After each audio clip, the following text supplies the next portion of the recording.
കർത്താവും രക്ഷിതാവുമായ യേശുക്രിസ്തുവിൻ്റെ നിസ്തുല്യ നാമത്തിൽ നിങ്ങൾക്ക് ഏവർക്കും വിനീതമായ വന്ദനം.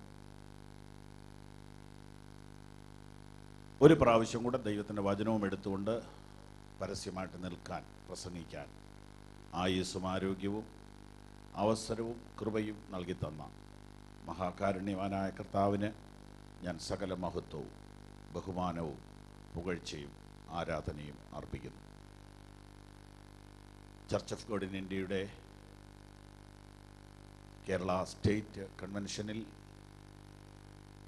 ഇങ്ങനെ ഈ വാർഷിക കൺവെൻഷനിൽ വന്ന് പങ്കെടുക്കാൻ ലഭിച്ച അവസരത്തിന് വളരെ നന്ദിയോടെ ദൈവത്തെ സ്തുതിക്കുകയും അനുഗ്രഹിക്കപ്പെട്ട ദൈവസഭയുടെ നേതൃനിരയിൽ പ്രവർത്തിക്കുന്ന ദൈവദാസന്മാരോടും ഉത്തരവാദിത്തപ്പെട്ട എല്ലാവരോടും എനിക്കുള്ള നന്ദി ഞാൻ ഈ തരുണത്തിൽ പ്രകാശിപ്പിക്കുന്നു. ബഹുമാന്യനായ ജെയിംസ് സാറിനെ ഓർത്ത് സ്തോത്രം ചെയ്യുന്നു. കർത്താവിന് വേണ്ടി പ്രയോജനപ്പെടുവാൻ പിന്നെയും ദൈവം സഹായിക്കട്ടെ. ആരംഭത്തിൽ ദൈവത്തിൻ്റെ വചനം സംസാരിച്ചുകൊണ്ടിരുന്ന ബഹുമാന്യനായ PG മാത്യു സാറിനായിട്ട് സ്തോത്രം. ദൈവസഭയിൽ കർത്താവിന് വേണ്ടി ദീർഘവർഷങ്ങളായി ശക്തിയോടെ ഉപയോഗിക്കപ്പെട്ടുകൊണ്ടിരിക്കുന്ന അഭിഷിക്തന്മാരുടെ നീണ്ട നിര ഇവിടെയുണ്ട്.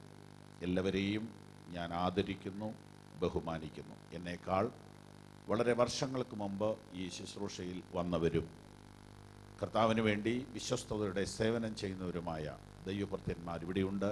അവരെ എല്ലാവരെയും ഓർത്ത് കർത്താവിനെ സ്തുതിക്കുന്നു. എനിക്ക് പരിചിതരും സ്നേഹിതരുമായ ദൈവദാസന്മാരുടെ, ദൈവമക്കളുടെ എല്ലാം നിറഞ്ഞ സാന്നിധ്യത്തിനായിട്ട് കർത്താവിനെ വാഴ്ത്തുകയും സ്തുതിക്കുകയും ചെയ്യുന്നു. വിവിധ രാജ്യങ്ങളിൽ കർത്താവിൻ്റെ വേല ചെയ്യുന്ന ദൈവദാസന്മാർ ഇവിടെ വന്നിട്ടുണ്ട്. ഇവിടെ പരിചയപ്പെടുത്തിയവരും അല്ലാത്തവരുമായിട്ട് പലരുണ്ട്. എനിക്ക് സ്നേഹിതരായിട്ടുള്ള ദൈവദാസന്മാരുണ്ട്. പാസ്റ്റർ ഷാജി ദാനിയേൽ, പാസ്റ്റർ ബെൻസൺ മത്തായി, മറ്റ് ദൈവദാസന്മാർ, സ്കോട്ട്ലൻഡിൽ നിന്ന് കടന്നു വന്ന ദൈവദാസന്മാർ, എല്ലാവർക്കായും ദൈവത്തെ സ്തുതിക്കുകയും വന്ദനം പറയുകയും ചെയ്യുന്നു.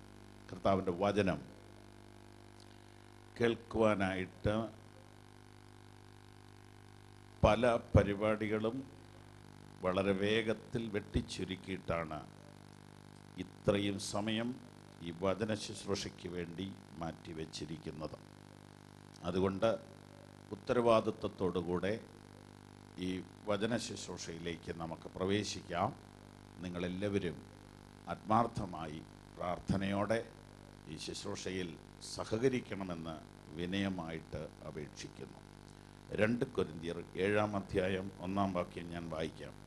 പ്രിയമുള്ളവരെ, ഈ വാഗ്ദത്തങ്ങൾ നമുക്ക് ഉള്ളതുകൊണ്ട് നാം ജഡത്തിലെയും ആത്മാവിലെയും സകല കന്മഷവും നീക്കി നമ്മെ തന്നെ വെടിപ്പാക്കി ദൈവഭയത്തിൽ വിശുദ്ധിയെ തികച്ചുകൊള്ളുക. ഞങ്ങളുടെ കർത്താവായ ദൈവമേ, അങ്ങയുടെ തിരുവചനത്തിനായിട്ട് ഞങ്ങൾ സ്തോത്രം ചെയ്യുന്നു. വചനത്തിന്മേൽ പ്രകാശനം നൽകിത്തരണമേ. വചനം വ്യാഖ്യാനിപ്പാൻ കൃപ നൽകിത്തരണമേ. വചനം കേൾക്കുന്ന ജനത്തിന് അത് ഗ്രഹിപ്പാനും അത് പ്രായോഗികമാക്കുവാനും കൃപ നൽകണമേ.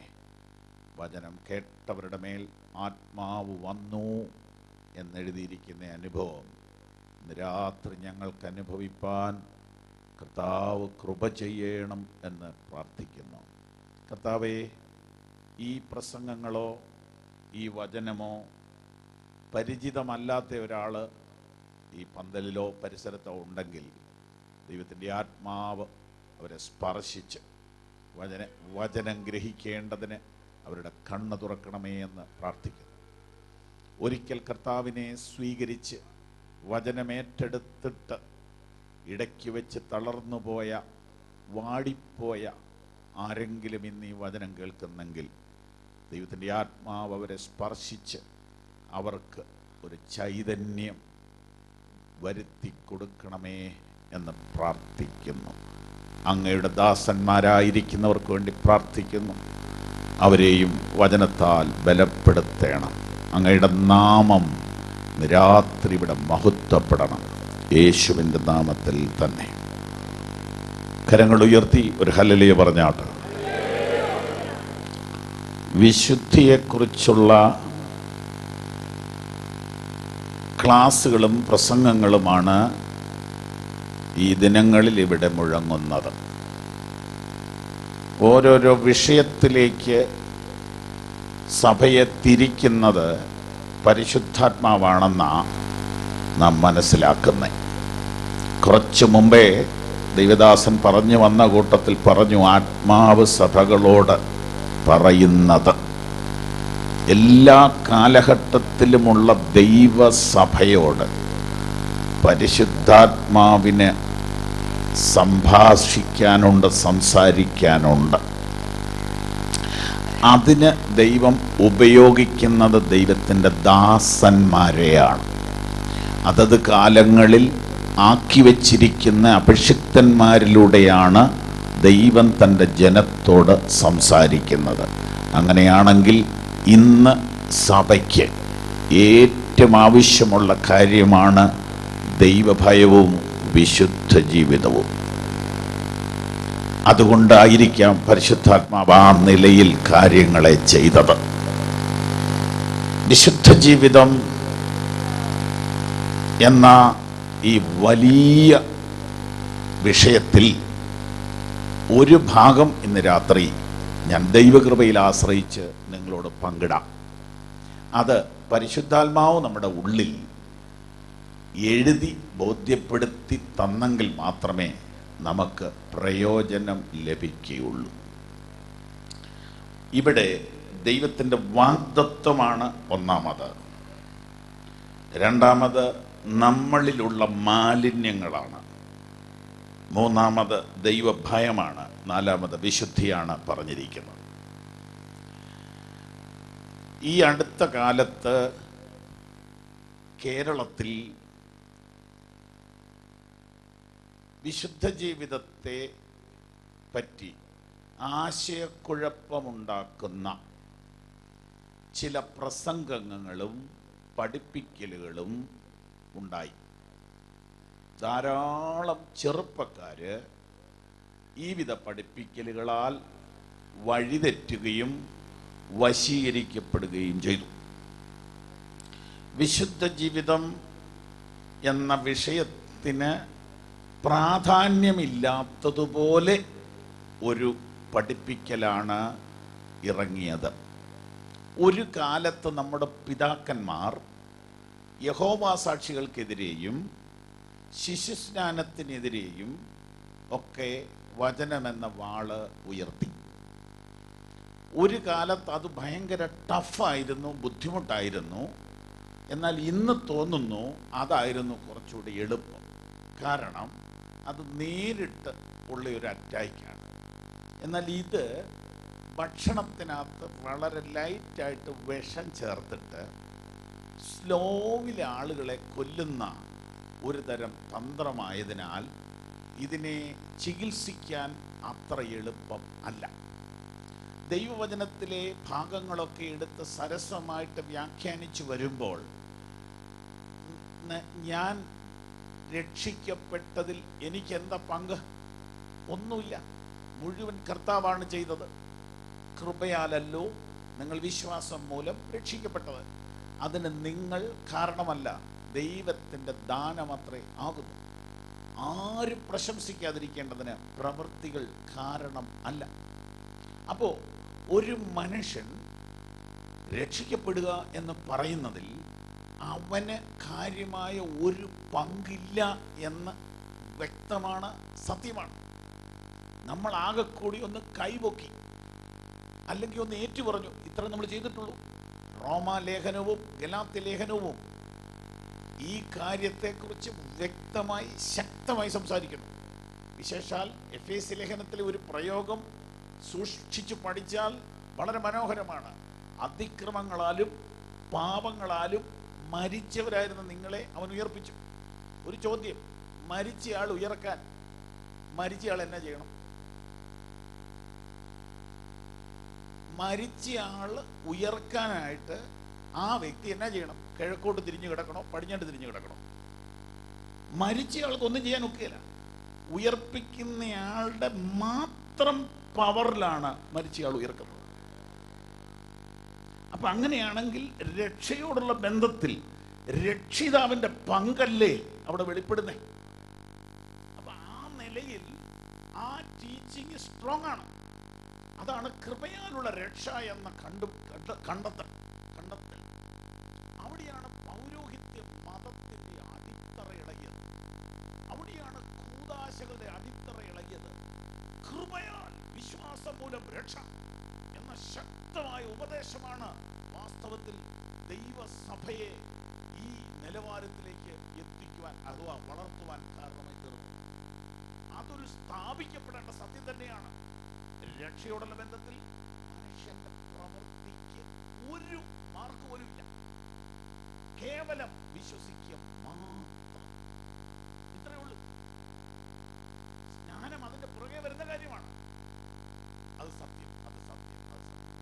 എന്നാൽ കൃപയാൽ സൗജന്യമായി രക്ഷിക്കപ്പെട്ട ഒരു ദൈവ പൈതൽ വിശ്വാസി തുടർന്ന് എന്ത് ചെയ്യണം എന്ന് എല്ലാ ലേഖനങ്ങളുടെയും ഒടുവിലത്തെ ഭാഗത്ത് പറയുന്നുണ്ട്.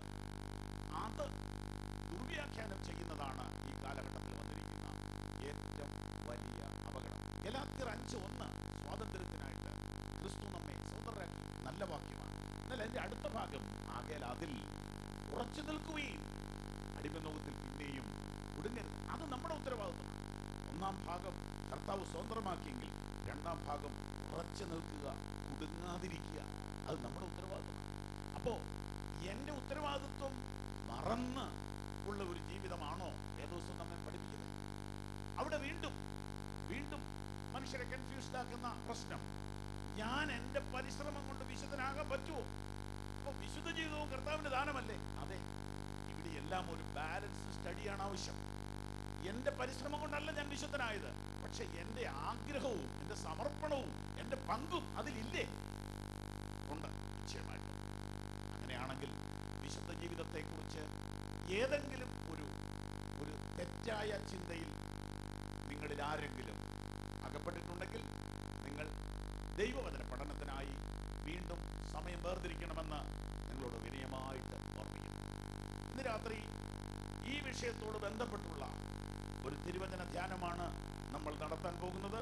നമുക്കതിന് പ്രാർത്ഥനയോടുകൂടെ വചനധ്യാനത്തിലേക്ക് പോകാം. വിശുദ്ധിയെക്കുറിച്ചുള്ള നമ്മുടെ സങ്കല്പം അല്ലെങ്കിൽ നമ്മുടെ ബോധ്യം, നമ്മുടെ കൺസെപ്റ്റ്, അതാണ് എനിക്ക് ലഭിച്ചിരിക്കുന്ന വിഷയം എന്ന് ഞാൻ മനസ്സിലാക്കുന്നു. ഏതായാലും കർത്താവിന്റെ ഹൃദയത്തിൽ പ്രകാശിപ്പിച്ച ദൂതിലൂടെ ഞാൻ മുമ്പോട്ട് പോകട്ടെ. ഒരു വിഷയാസ്പദമായ സന്ദേശമായതുകൊണ്ട് നിങ്ങൾക്ക് വേണമെങ്കിൽ കുറിക്കാവുന്നതുപോലെയും ഓർക്കാവുന്നതുപോലെയും ഞാൻ ചില കാര്യങ്ങൾ പറയാം. വിശുദ്ധി എന്തല്ല, ഇതാണ് ഞാൻ ആദ്യമേ പറയാൻ ആഗ്രഹിക്കുന്നത്. ഈ മതപരമായ എല്ലാ പരിപാടികളും പുറമേ ഉള്ള ഒരു ചടങ്ങായിട്ട് അകപ്പതിക്കുക. ഇതിനകത്തൊരു സാധനമുണ്ട്, അത് പിടികിട്ടിയിട്ടില്ല ചിലർക്ക്. പുറമേ കാണിക്കുന്ന കാര്യങ്ങളാണ് വിശുദ്ധി എന്ന് ചില ആളുകൾ തെറ്റിദ്ധരിച്ചിരിക്കുന്നു. ഒന്ന്, വിശുദ്ധി എന്നത് പ്രാർത്ഥന അല്ല. പ്രാർത്ഥന അല്ലേ? അല്ല. പക്ഷെ വിശുദ്ധൻ പ്രാർത്ഥനാ മനുഷ്യനായിരിക്കും. ഉദാഹരണത്തിന് നിങ്ങൾ വായിച്ചു കൊള്ളുക, ലൂക്കോസ് 18:9 മുതൽ വായിക്കുമ്പോൾ അവിടെ രണ്ടുപേരും പ്രാർത്ഥിക്കുന്നു. രണ്ടുപേരും പ്രാർത്ഥിക്കുക. ഒരു മനുഷ്യൻ അവൻ ചെയ്ത കാര്യങ്ങളൊക്കെ ദൈവത്തോട് പറഞ്ഞുകൊണ്ട് പ്രാർത്ഥിക്കുക അഥവാ പ്രസംഗിക്കുക. മറ്റവൻ നെഞ്ചത്ത് കൈവച്ച് വാവിട്ട് നിലവിളിച്ച് അനുദപിച്ച് ഞാൻ പാപിയാണെന്ന് ഏറ്റു പറഞ്ഞ് പ്രാർത്ഥിക്കും. രണ്ടുപേരും പ്രാർത്ഥിച്ചതാണ്. അവിടെ നിന്നുകൊണ്ട് പ്രാർത്ഥിച്ചത് കൊണ്ട് ഒരാൾ വിശുദ്ധനാണെന്നോ പ്രാർത്ഥനയാണ് ഒരാളുടെ വിശുദ്ധി എന്നോ നമുക്ക് മനസ്സിലാക്കാൻ പറ്റും. പ്രാർത്ഥന തന്നെ ഒരുപാട് മിസ്യൂസ് ചെയ്യപ്പെട്ടിരിക്കുക. ഒരുപാട് പ്രാർത്ഥിക്കുന്ന ആളുകൾ ജീവിതത്തിൽ മാറ്റം വരാത്തവരായിട്ട് കാണുന്നുണ്ട്. ജോർജ് സാർ എന്ന് പറഞ്ഞൊരു ദൈവദാസന്റെ ഒരു കൊച്ചു പുസ്തകത്തിനകത്ത് ഞാനൊരു ഉദാഹരണം കണ്ടു. അതിതാണ്, ഒരമ്മച്ചി എല്ലാ ദിവസവും 2-3 മണിക്കൂർ പ്രാർത്ഥിക്കും. ഒരു ദിവസം പ്രാർത്ഥിച്ചുകൊണ്ടിരിക്കുമ്പോൾ ഈ അമ്മച്ചിയുടെ മകന്റെ മകൻ, അതായത് കൊച്ചുമോൻ, പഴയ വീടാ, തട്ടുംപുറത്ത് കയറിയിട്ട് അവനൊരിച്ചിരി കുശൃതിക്കാരനാണ്. അവനൊരിച്ചിരി ബാസൊക്കെ ഇട്ടിട്ട് മകളെ അമ്മച്ചിക്ക് സന്തോഷമായി. അമ്മച്ചി വീണ്ടും ശരീരമൊക്കെ ഒന്നുകൂടി ഒന്ന് അനക്കി ആത്മാവിൽ പ്രാർത്ഥിച്ചു. വീണ്ടും ഇച്ചിരിയുടെ ബാസ് കൂട്ടി, മകളെ നീ നിന്റെ മരുമകളോട് പോയി നിരപ്പ് പ്രാപിക്കുക, എന്നിട്ട് വന്ന് പ്രാർത്ഥിക്കുക. അമ്മച്ചി ഇങ്ങനെ അന്തം വിട്ട് മേലോട്ട് നോക്കിയിരുന്നു. 1 മിനിറ്റ് കഴിഞ്ഞ കൊച്ചൻ ഭയങ്കര മിടുക്കനാ. ഒന്നുകൂടെ, മകളെ പറഞ്ഞതനുസരിക്കുക. അമ്മച്ചി പറയുക, അമ്മച്ചി മേലോട്ട് നോക്കിക്കൊണ്ട് പറയുക, ചുമ്മാതെയല്ല നിന്നെ യഹൂദന്മാരെ വിളിച്ച് ചോദിച്ചു, കയ്യിലിരിപ്പിതല്ലേ.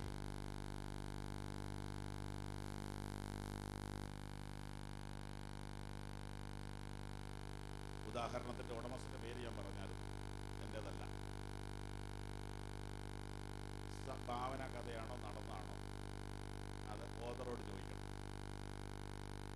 ഏതായാലും ഇതിനകത്തൊരു കഴമ്പുണ്ട്.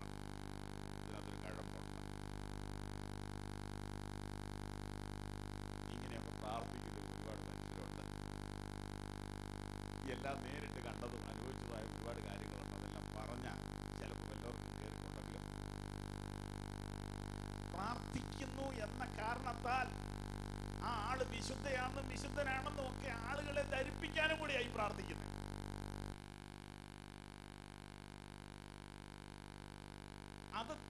അത് ദൈവവുമായിട്ടൊരു വലിയ ബന്ധമുള്ള കാര്യമൊന്നുമല്ല. പക്ഷേ അത് പറയുമ്പോൾ എനിക്ക് ദുഃഖമുണ്ട്. കാരണം പ്രാർത്ഥനയാണ് എന്നെ സംബന്ധിച്ചിടത്തോളം ഏറ്റവും പ്രധാനപ്പെട്ട വിഷയം. ഞാൻ എഴുതിയതും പഠിപ്പിച്ചതും ഒക്കെ അത് തന്നെയാണ്. മണിക്കൂറുകൾ അതിനെക്കുറിച്ച് ഞാൻ ക്ലാസ് എടുത്തുകൊണ്ടിരിക്കുന്നു. അപ്പൊ പ്രാർത്ഥനയെ ഇങ്ങനെ നിസ്സാരമാക്കി പറഞ്ഞാലോ? അതെ, പ്രാർത്ഥന അതിനകത്തൊക്കെ മനസ്സിലാക്കിയ സത്യങ്ങൾ നിങ്ങൾക്ക് വേണ്ടി മനസ്സിലാകുന്ന പോലെ പറയാം. ശ്രദ്ധിച്ചു കേട്ടാട്ടെ. ഈ നല്ലതിന് മാത്രമേ ഡ്യൂപ്ലിക്കേറ്റ് ഉള്ളൂ.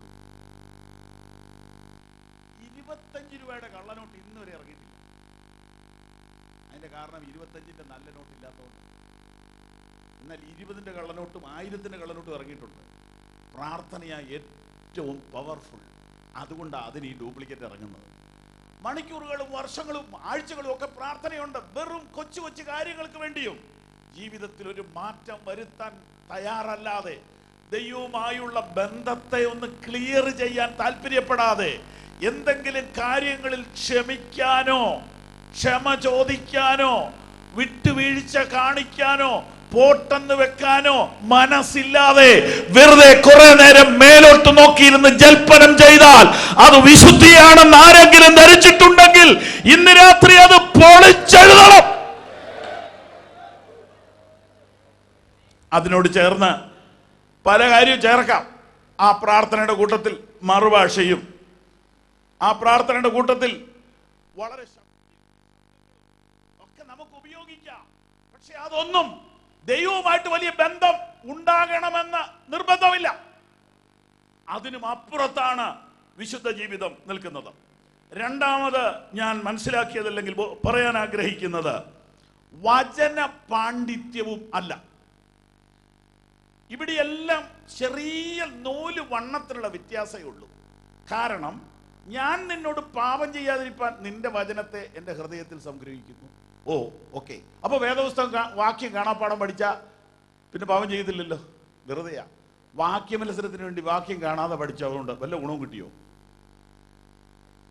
വാക്യമത്സരത്തിന് വേണ്ടി വാക്യം കാണാതെ പഠിച്ച് ആ ഒരു വാക്യവും ജീവിതത്തിൽ പ്രായോഗികമാക്കാനല്ല, അത് ജയിക്കാൻ വേണ്ടിയിട്ടാ. അതിനിടെ കോപ്പി അടിക്കുകയും കൂടെ ചെയ്യും. അപ്പൊ അത് പാപത്തിൽ നിന്ന് അവനെ രക്ഷിച്ചിട്ടില്ല.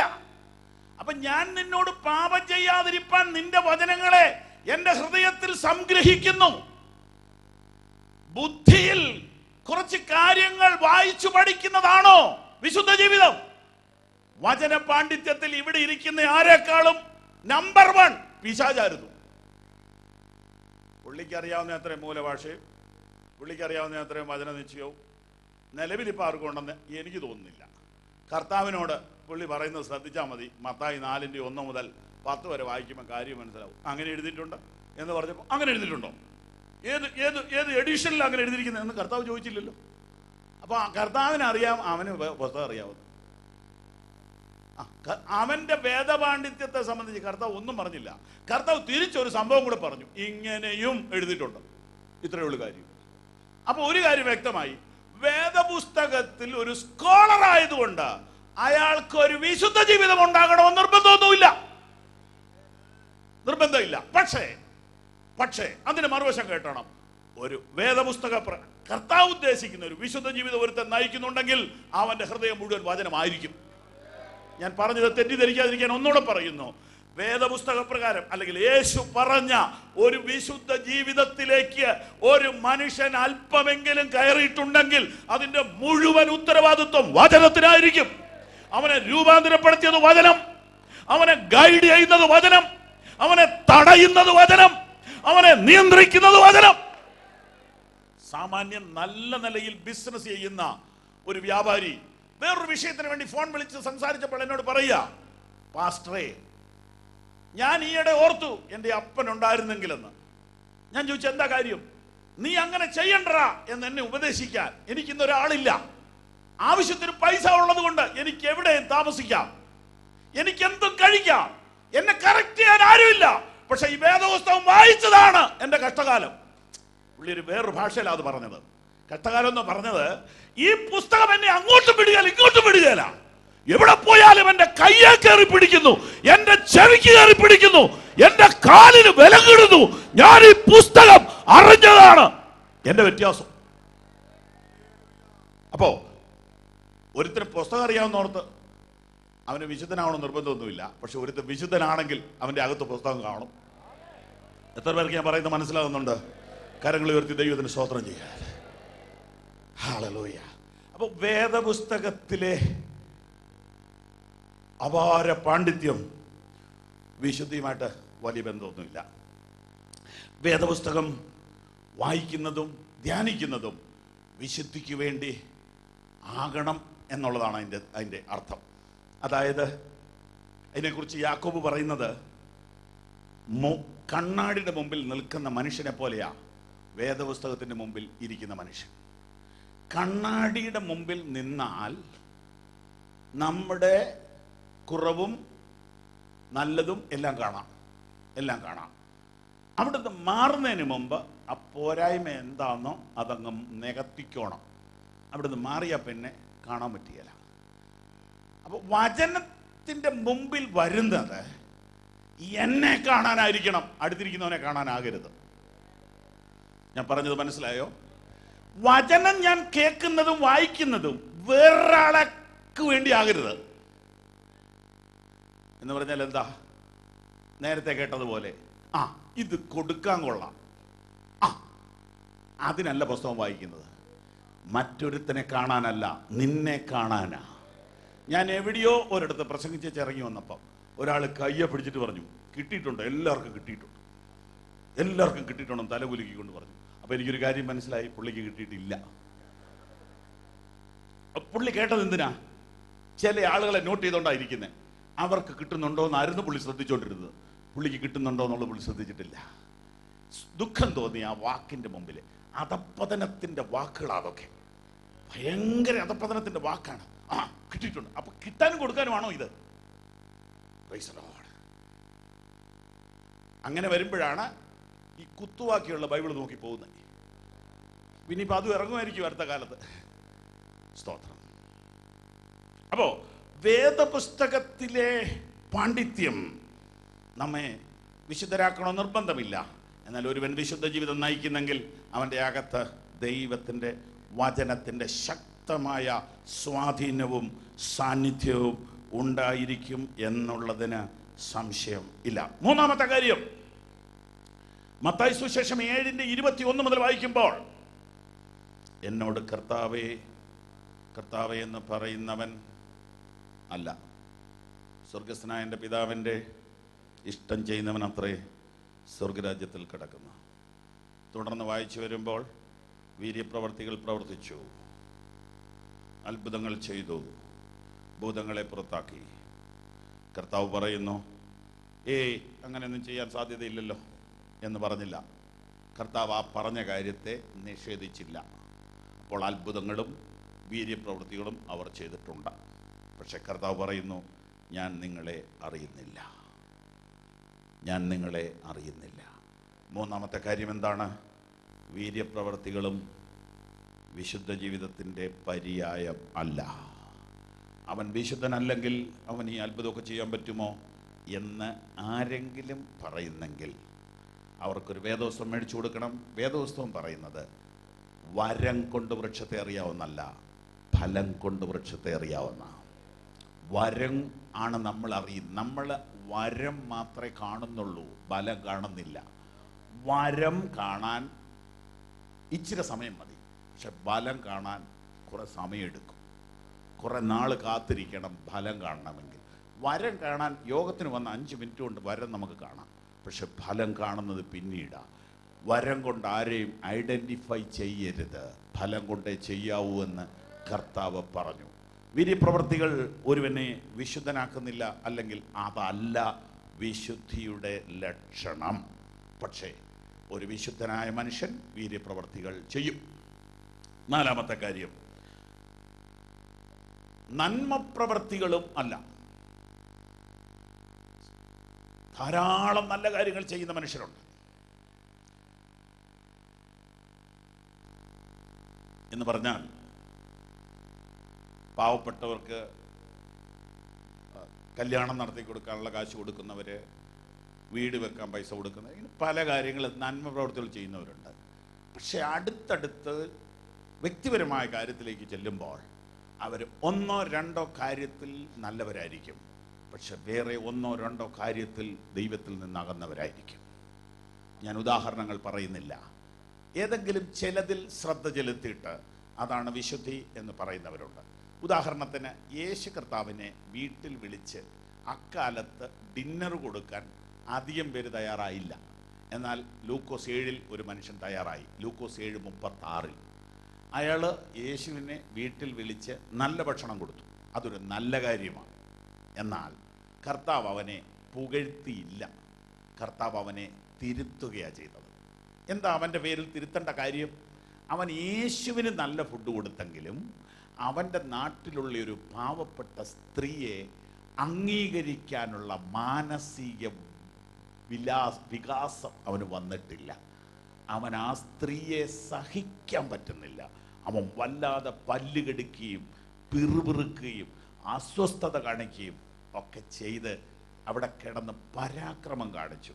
കർത്താവ് അവനെ വിളിച്ചു, ശിമോനെ, നിന്നോടൊന്ന് പറയാനുണ്ട്. ഉടനെ അവൻ വളരെ വിനയത്തോടെ പറഞ്ഞു, ഗുരു പറഞ്ഞു. കർത്താവ് ഒരു കടങ്കഥ പറഞ്ഞു. കടം കൊടുക്കുന്ന ഒരുത്തനുണ്ടായിരുന്നു. എല്ലാം പറഞ്ഞ് ചുവടുവിൽ കൊണ്ടുവന്ന് നിർത്തി. നിനക്കെന്തു തോന്നുന്നു? കാര്യങ്ങൾ എങ്ങനെയുണ്ട്? എല്ലാം അവനെ കൊണ്ട് തന്നെ യേശു പറയിപ്പിച്ചു. തിരിച്ചൊരു ചോദ്യം, ഈ സ്ത്രീയെ നീ കാണുന്നുണ്ടോ? ഞാൻ നിന്റെ വീട്ടിൽ വന്നു, നീ ചെയ്യാത്തത് പലതും അവൾ ചെയ്തു. അവനത് തീരെ പിടിച്ചില്ല. ഈ യേശുവിനെയാണ് ഞാനും നിങ്ങൾ സേവിക്കുന്നത്. നമ്മൾ എന്തൊക്കെയോ ചെയ്തു എന്ന് നമ്മൾ അവകാശപ്പെടുന്നു, പക്ഷെ കർത്താവ് അതിനെ സർട്ടിഫൈ ചെയ്യണ്ടേ? കർത്താവ് അതിന് ഓക്കെ പറയണ്ടേ?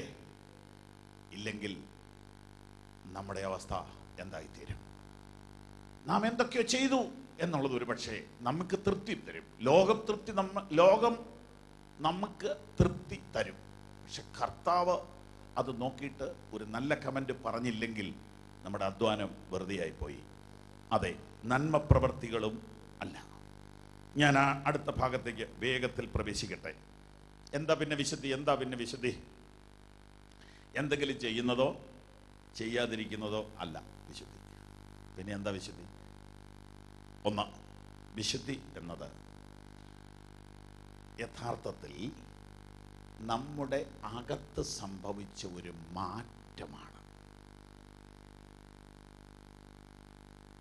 അവിടെ നിന്ന് വേണം ഇത് തുടങ്ങാൻ. ഒന്ന് വായിച്ചേരെ. 2 കൊരിന്ത്യർ 5-ന്റെ 15, 14, 15, 16, 17.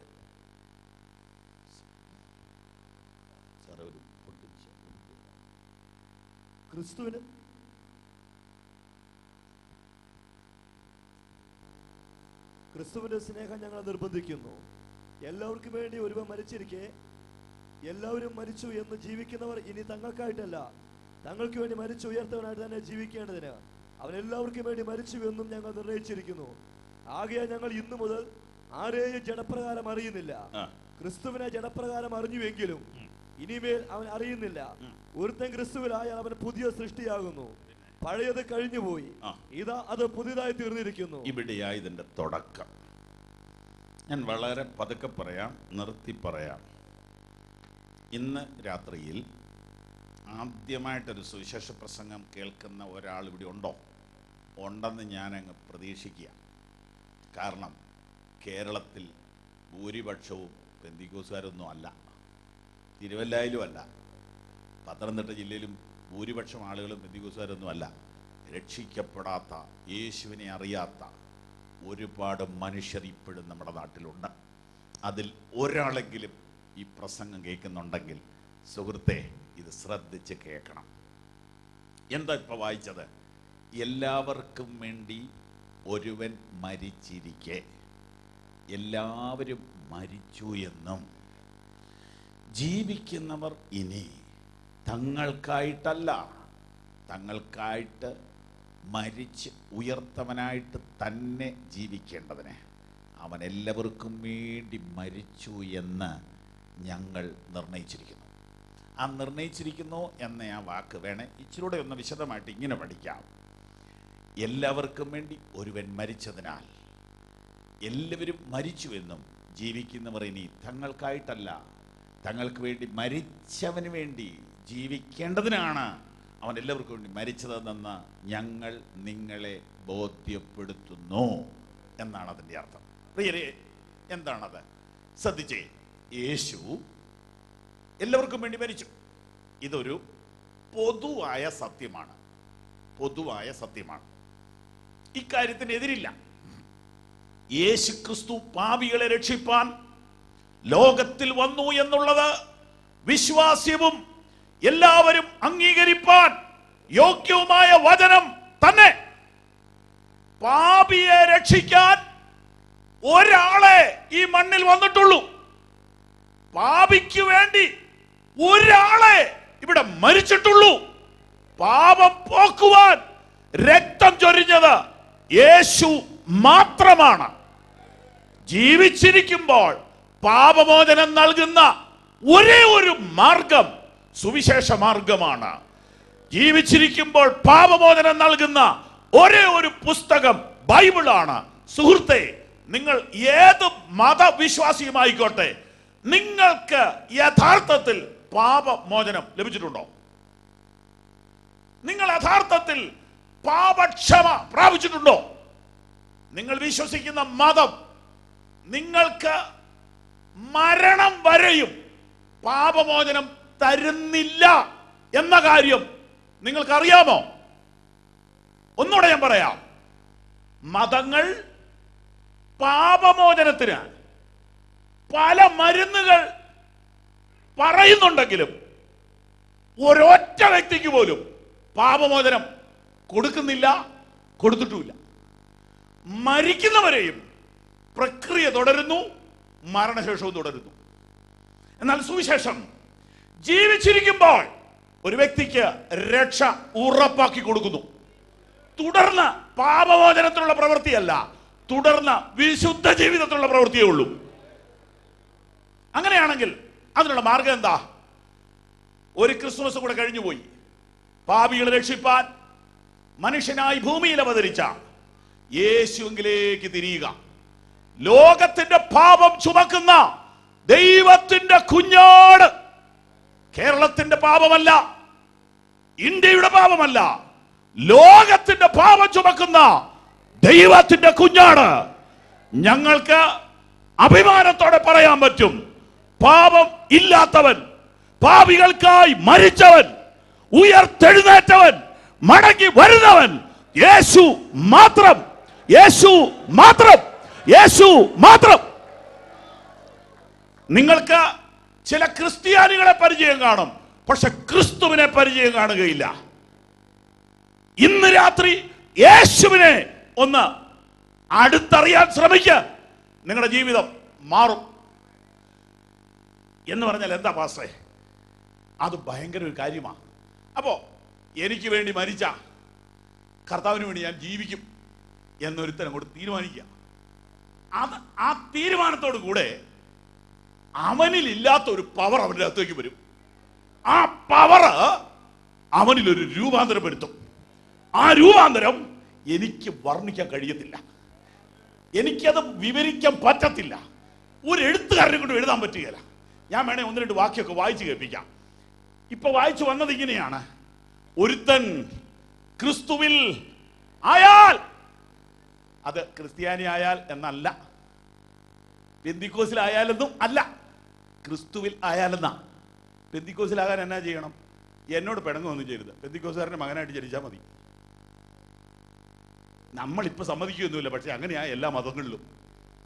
നമ്മൾ ഒരു ചെറിയ മതത്തിൻ്റെ പക്കത്തെത്തിയല്ലോ, സമ്മതിക്കാൻ ഇച്ചിരി വിഷമമൊക്കെ ഉണ്ടാവും, പക്ഷെ സത്യത. പെന്തിക്കോസുകാരനാകാൻ എന്നാ വിഷമം? പെന്തിക്കോസുകാരൻ്റെ മകനായിട്ട് ജനിച്ചാൽ പോരെ. ഒരു കോളേജിലെ, കേരളത്തിന് പുറത്തൊരു കോളേജിൽ പ്രെയർ ഗ്രൂപ്പ് നടക്കുക. ആ പ്രെയർ ഗ്രൂപ്പിനകത്ത് CSIക്കാര്, മർത്തോമക്കാര്, ഇവാഞ്ചലിക്കാര്, പെന്തിക്കോസുകാരെ എല്ലാം പങ്കെടുക്കുന്നുണ്ട്. ഒരു പ്രെയർ ഗ്രൂപ്പാണ്. കോളേജല്ലേ, വേറൊന്നും അവിടെ നടക്കത്തില്ല. ആഴ്ചയിൽ ഒരു ദിവസം 1 മണിക്കൂർ പോയിരുന്ന് പ്രാർത്ഥിക്കും. അതിങ്ങനെ വളർന്ന് 10-20 പേരായപ്പോൾ കേരളത്തിൽ നിന്ന് ഒരു നല്ല ബൈബിൾ ടീച്ചറെ ഒരു അവധി സമയത്ത് കൊണ്ടുപോയി 2 ദിവസം ക്ലാസ് എടുക്കാൻ. പുള്ളി ക്ലാസ് എടുക്കാൻ ചെന്നപ്പോൾ നമ്മുടെ ഒരു അറിയപ്പെട്ട പുള്ളിയുടെ മകൻ ഈ കോളേജിലുണ്ട്. അവൻ വരികയില്ല. അവൻ ആ അവധി സമയത്ത് കറങ്ങി നടക്കുക, പലയിടത്തും പോകണ്ടേ. ഈ ടീച്ചർക്ക് ഇവനെ ഭയങ്കര സ്നേഹമായതുകൊണ്ട് തപ്പിപ്പിടിച്ചു. എൻ്റെ മോനെ, ഇത്രയും നല്ല പ്രെയർ ഗ്രൂപ്പ് ഉണ്ടായിട്ട് നീ എന്നടാ വരാൻ? അച്ഛാ, അച്ഛൻ എൻ്റെ അടുത്ത് അച്ഛൻ്റെ വേഷം ഒന്നും എടുക്കണ്ട. അതിനകത്ത് ആരൊക്കെയാ വരുന്നേ? CSIക്കാരുണ്ട്, മർദ്ദമക്കാരുണ്ട്. ഞാൻ എന്നെ നോക്കണ്ട, ഞാനൊരു പെന്തക്കോസ് തറവാട്ടി ജനിച്ചാന്ന് ഓർത്തോണം. എന്നിട്ട് പൊന്നുമോൻ എവിടെ പോവുക? അത് ഞാൻ പറയുന്നില്ല പൊതുവില്. അവന്റെ അവന്റെ ചോര തിളക്കിയ, ആരൊക്കെയാ വരുന്നെന്ന് അറിയാവോന്ന്.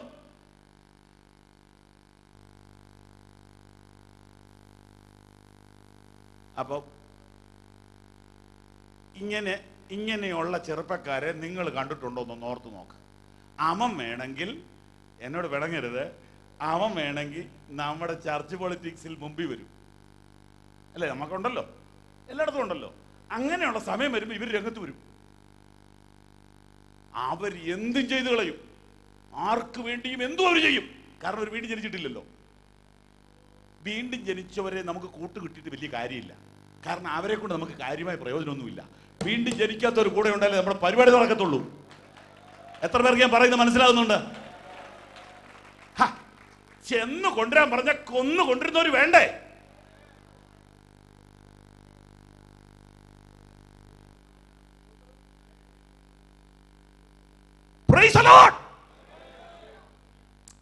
ദൈവഭയമുള്ളവനെ കൂട്ടുകൂട്ടിയിട്ട് എന്താ കാര്യം? എന്നാൽ ഞാനൊരു വേറൊരു പുറലോകത്തെ ഒരു സാക്ഷ്യം പറയാം. ഞാനൊരു പെട്രോൾ പമ്പിലോട്ട് കൊണ്ടുവന്ന പിറവത്തിനടുത്താണ് വണ്ടി നിർത്തി പെട്രോൾ ഡീസൽ അടിച്ചോണ്ടിരിക്കുക. അപ്പം പമ്പിലിരിക്കുന്ന ആൾ, ഉടമസ്ഥൻ, സാക്ഷാൽ ഉടമസ്ഥൻ എഴുന്നേറ്റ് വന്നു. എനിക്കൊരു സല്യൂട്ട് വന്നു. ഞാൻ പുള്ളിയെ അടുത്തറിയില്ല. പാസ്റ്റർ അല്ലേ? അതെ. വേറൊരാളുടെ പേര് പുതിയ വലിച്ചഴിക്കണ്ടല്ലോ, തൽക്കാലത്തേക്ക് ഞാൻ പറയാ. ചാണ്ടിച്ചന്റെ കൂടെ ഇല്ലേ വന്നിട്ടില്ലേ? അതൊരു സങ്കല്പ പേരാ കേട്ടോ. ഞാൻ പറഞ്ഞുണ്ട്. അങ്ങനെ ഞാൻ കണ്ടിട്ടുണ്ട്. പിന്നെ ഞാൻ ഒരു കാര്യം പറയാം. നിങ്ങളുടെ പെന്തിക്കോസ്തുകാരെ എല്ലാവരും ഒന്നും എനിക്ക് വിശ്വാസമല്ല, പക്ഷെ ചാണ്ടിച്ചന്റെ കൂടെ ഒരു മനുഷ്യൻ നടന്നാൽ ദൈവത്തിന്റെ കൂടെ നടക്കുന്ന പോലെയാണ്. കേട്ടായിരുന്നോ ഞാൻ പറഞ്ഞേ? ഒരു സമുദായക്കാരൻ, പെട്രോൾ പമ്പിന്റെ ഉടമസ്ഥൻ പറയുക, ഒരു വിശ്വാസിയുടെ കൂടെ ഞാൻ ഇതിനു മുമ്പ് ആ പമ്പിൽ പെറിയത് പുള്ളി കണ്ടിട്ടുണ്ട്. പുള്ളി എന്നോട് പറയാ, അയാളുടെ കൂടെ നിങ്ങൾ നടന്നാൽ ദൈവത്തിന്റെ കൂടെ നടക്കുന്ന പോലെയാണ്. അപ്പോൾ സാക്ഷ്യം ഉണ്ടെങ്കിൽ അത് എന്നെങ്കിലും വെളി വരും, അല്ലേ? സാക്ഷ്യം ഉണ്ടെങ്കിൽ അത് എന്നെങ്കിലും വെളി വരും. ഞാൻ ദൈവത്തെ സ്തുതിക്കുന്നു. പ്രിയപ്പെട്ടവരെ, ഈ മാറ്റം വരിക എന്നൊക്കെ പറഞ്ഞാൽ അതൊരു വലിയ സംഗതിയാ. ഒരുത്തൻ ക്രിസ്തുവിൽ ആയാൽ, ക്രിസ്തുവിലാകണം. നിങ്ങൾ മതത്തിലായ മതയാനിയാകും, ക്രിസ്തുവിലായാൽ ക്രിസ്ത്യാനിയാവും.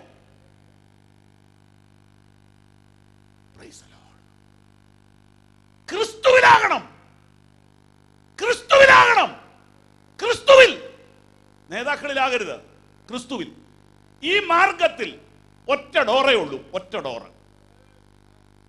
പല ഡോറിൽ കൂടെ കയറാൻ ഒക്കെയല്ല.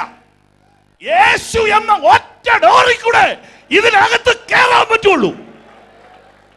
ഇനി അതിനകത്ത് ഒരു കുഴപ്പമുണ്ട്. ഒറ്റ ഡോറിൽ കൂടെ ഒരു സമയത്ത് ഒരാൾക്കേ കയറാൻ പറ്റുള്ളൂ.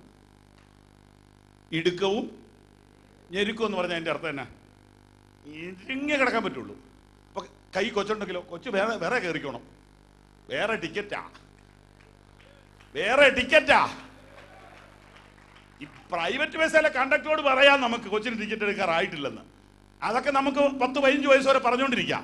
ഇവിടെ കയറാൻ ഒക്കുകയില്ല, കൊച്ചു വേറെ ടിക്കറ്റേ കയറണം. ഒരാൾക്ക് ഈ ഡോറിൽ കൂടെ കയറാൻ പറ്റുള്ളൂ. ലഗേജ് ഉണ്ടെങ്കിലോ ലഗേജ് ഇറക്കി വെച്ച് കയറണം. ഇടുക്കുവാതിലോ കടക്കാൻ പോരാടുവി. ഒട്ടകം സൂചിക്കുഴയിലൂടെ. അതൊക്കെ വ്യാഖ്യാനിക്കാൻ എന്ത് പാടാന്നറിയോ? സൂചിക്കുഴ എന്ന് പറഞ്ഞാൽ ഭൂമിയിൽ ഏറ്റവും ചെറിയ ദ്വാരം. മൂക്കിന്റെ ദ്വാരം എന്നൊക്കെ പറയുകയാണെങ്കിൽ എളുപ്പമുണ്ടായിരുന്നു. സൂചിക്കുഴയല്ലേ, അതിനേക്കാൾ ചെറുത് എന്തുവാണല്ലേ? അതിനകത്ത് നൂലിടണേ തന്നെ ഒരു കണ്ണാടി വെച്ചാൽ പറ്റുകയില്ല. അതിനകത്തൂടെ ഒട്ടകത്തെ കയറ്റണം. ഒട്ടകത്തിന്റെ സ്ഥാനത്ത് ഒരു പഴുതാരിയായിരുന്നേ നമുക്ക് എന്തേലും നോക്കാമായിരുന്നു, ഒന്ന് ട്രൈ ചെയ്യാമായിരുന്നു. ഇത് ഒട്ടകമാണ്, പശുവാണേലും വേണ്ടിയില്ല. ഇത് പകുതി കയറി കഴിഞ്ഞ് പിന്നെ ഒരു മുഴയാണ്. കർത്താവ് എന്ത് തമാശയായി പറയുന്നത്? എന്തുവാ ഇതിന്റെ അർത്ഥം? ഉടനെ നമ്മളൊരു വ്യാഖ്യാനം കണ്ടെത്തി. സൂചിക്കുഴ വാതിൽ എന്നൊരു വാതിലുണ്ട്. അപ്പൊ നമുക്ക് പിടിച്ചു നിൽക്കാം. എന്തിനാണെന്നറിയോ? ഒട്ടകത്തെ കയറ്റാൻ വേണ്ടിയിട്ടാ. എന്നിട്ട് വ്യാഖ്യാനം കേട്ടോണം. ആ വാതിലിന് പൊക്കക്കുറവായതുകൊണ്ട് ഒട്ടകത്തെ കയറ്റാം, പക്ഷെ ലഗേജ് പറ്റുകയില്ല. അപ്പൊ ലഗേജ് ഇറക്കി വെച്ചിട്ട് ഒട്ടകത്തെ കടത്തുക, അപ്പുറം കടന്നു കഴിഞ്ഞ് ലഗേജ് എടുത്ത് അവിടെ ഇട്ടാ പോരെ. സത്യത്തിൽ അതൊന്നും അല്ല കേട്ടോ. വ്യാഖ്യാനിച്ചോ, തൽക്കാലം പിടിച്ചു നിൽക്കാം. സത്യത്തിൽ അതൊന്നും അല്ല. ഒട്ടകത്തെ സൂചിക്കുഴ കടത്തണോ? കടത്താം, പണിയുണ്ട്. ഇതിനെ ഒരു മിക്സിക്കകത്ത് ഇടണം, അരിഞ്ഞിടണം, വെള്ളം ഒഴിക്കണം, അടിക്കണം. അടിച്ച സൂപ്പാക്കിയിട്ട് സൂചിക്കുഴ കൂടെ ഒഴിക്കണം. ഈസിയായിട്ട് കടന്നു പോകും. സകല പൊങ്ങച്ചവും തീർന്ന്, സകല അഹങ്കാരവും തീർന്ന്, സകല പാരമ്പര്യവും തീർന്ന്, സകല തലക്കനം അവസാനിച്ചിട്ട് അരഞ്ഞു നുറുങ്ങി ഇതിനകത്തൂടെ ഇറങ്ങാൻ നീ തയ്യാറായാൽ നിനക്ക് ദൈവരാജ്യത്തിൽ പോവാം. അപ്പൊ പിന്നെ നിറമൊന്നും കാണത്തില്ല, അപ്പൊ പിന്നെ ഷേപ്പ് ഒന്നും കാണത്തില്ല. ഈ ഷേപ്പ് ഒന്ന് മാറണം, ഈ ഐഡന്റിറ്റി ഒന്ന് മാറണം. ഒരുത്തൻ ക്രിസ്തുവിൽ ആയാൽ അവൻ പുതിയ സൃഷ്ടി. അപ്പൊ ക്രിസ്തുവിലാവുമ്പോൾ പുതിയ സൃഷ്ടിയാകുക എന്ന് പറഞ്ഞാൽ ഈ മിക്സിക്കകത്ത് കയറി ഇറങ്ങിയതാ, പുതിയതായി പോയി, പഴയ ആളല്ല. Praise the Lord. ഈ ഒറ്റ ഡോറേ ഉള്ളൂ. ഈ ഡോറ് ഒരു സമയത്ത് ഒരാൾക്കേ കയറത്തുള്ളൂ. അങ്ങനെ കയറിയവർ മാത്രമേ ഈ സഭയ്ക്കകത്തുള്ളൂ. സംഘടനയ്ക്കകത്ത് ഇഷ്ടം പോലെ ആൾ കാണും. ഇങ്ങനെ കയറിയവർ മാത്രമേ ദൈവസഭയ്ക്കകത്തുള്ളൂ. അവരെ ചേർക്കാൻ വേണ്ടി മാത്രമേ യേശു ക്രിസ്തു മടങ്ങി വരുന്നത്. സുഹൃത്തെ, വ്യക്തിപരമായി നീ യേശുവിൽ ആയിട്ടുണ്ടോ? ഇല്ലെങ്കിൽ ഇന്ന് നിനക്കാകാം. എനിക്ക് വേണ്ടി മരിച്ച കർത്താവിന് വേണ്ടി ഞാൻ ജീവിക്കും. ഒന്ന് പറ, അവിടെ ഒന്ന് പറ. സോദര, എൻ്റെ ബ്ലഡ് എടുത്താൽ സഭയുടെ ബ്ലഡ് ആണെന്നൊക്കെ പറയുന്നവരുണ്ട്. വേണ്ട, യേശുവിൻ്റെ രക്തമാകട്ടെ. അത്ര എന്തും വാശി വേണ്ട, വേണ്ട.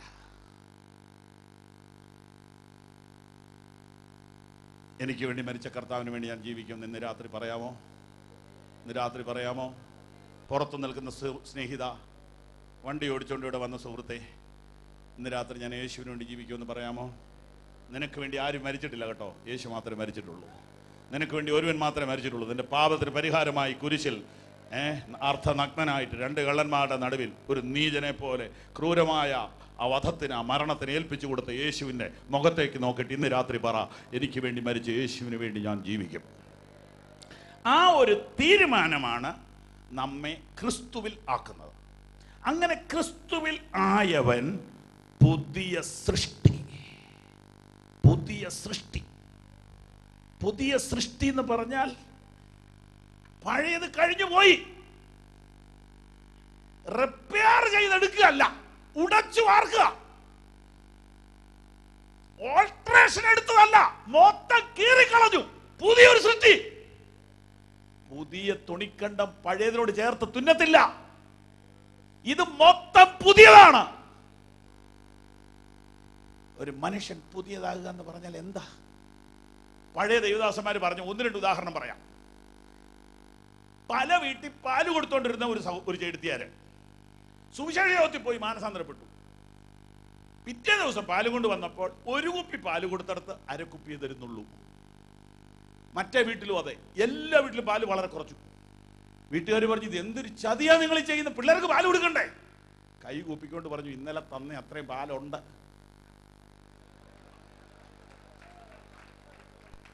ഇന്നലെ തന്നെ അത്ര. അയ്യോ, അവർക്ക് മനസ്സിലാകുന്നില്ല. ഇന്നലെ 1 കുപ്പി, ഇന്ന് 1/2 കുപ്പി. നിങ്ങൾ എന്തോ പറയുന്നത്?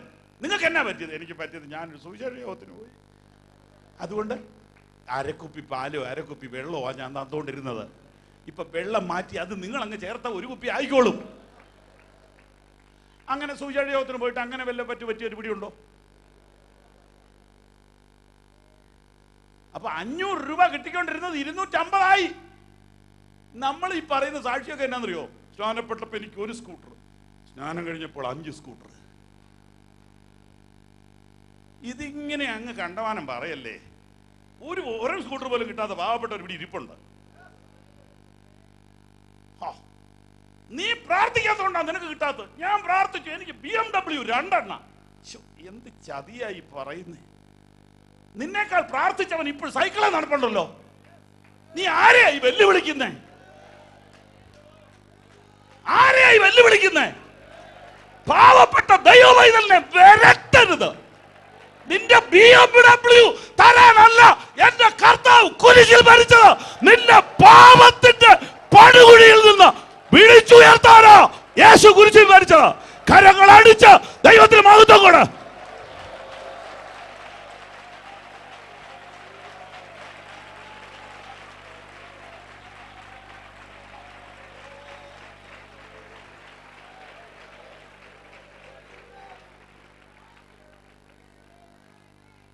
ടി വി കൂടിയൊക്കെ പ്രസംഗം വരുമ്പോ ഉണ്ടല്ലോ, സഹിക്കാൻ മേലാത്ത ചില സമയം വരും. ടി വി തല്ലി പൊടിച്ചിട്ട് കാര്യമുണ്ടോ?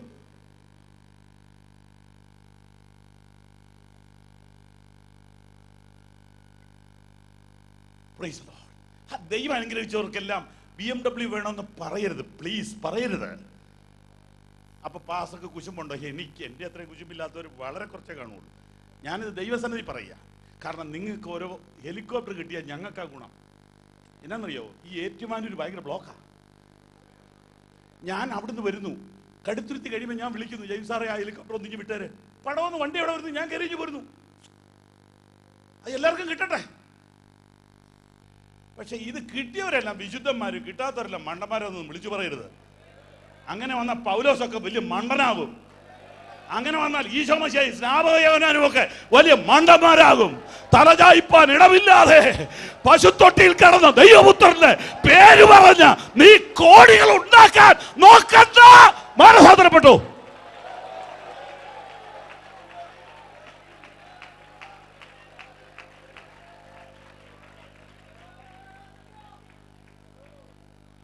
അപ്പൊ അതിന്റെ മറുവശം പറഞ്ഞേക്കാം. അല്ല, എൻ്റെ പൊന്നുവാസം ഇപ്പൊ പറഞ്ഞു പിടിച്ചു വന്നപ്പോൾ ഒരു നല്ല കാറുള്ളവന്റെ കാര്യം പോക്കാണോ എന്ന് ഞാൻ പറഞ്ഞില്ല. രണ്ടെണ്ണം ഉണ്ടായാലും ഒരു കുഴപ്പമില്ല. അത് അനുഗ്രഹം ആരോട് മിണ്ടിപ്പോരുത്.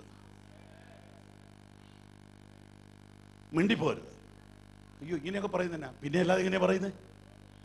Praise the Lord. ഈ കഴിഞ്ഞ വർഷം ഒരു പെങ്കൊച്ചിനെ തൃശ്ശൂന്ന് പിടിച്ചു. 8 കാറുണ്ട്. എൻ്റെ കൊച്ചിന് ഈ കാർ ഭ്രാന്തുണ്ട്. ഇച്ചിരി പ്രായമ മാറിക്കുള്ളൂ എന്ന് എനിക്കറിയാം. അപ്പം ഇതിൻ്റെ എല്ലാം പേരിരുന്ന് വായിക്കുക.